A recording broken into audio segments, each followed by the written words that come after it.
அக்கா அம்மா அரிசியும் சர்க்கரை வாங்கிட்டு வர சொன்னாங்க. டேய் அந்த திருவிழா டிஷர்ட் காசு ரெடி பண்ணிட்டியா? 250 ரூபா ரெடி பண்ணிட்டேன்டா. மீதி காசு 100 ரூபா வரும்ல, ஆமா. அதை சேர்த்தா 350 ரூபா. எல்லாம் ரெடி தான். திருவிழாவே நம்ம தான்.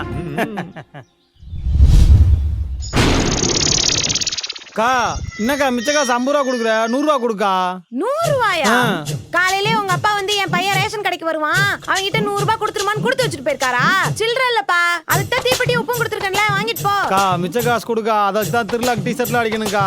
டேய் அதுக்கு நான் என்னடா பண்றது? அக்கா அட்லீஸ்ட் அதை வச்சுட்டு துணி தைக்க சோப்பாவது கொடுக்கா. இது பொட்டி கடை பாரு, நீ கேக்குறதெல்லாம் ஒவ்வொன்னா எடுத்து கொடுக்கறதுக்கு.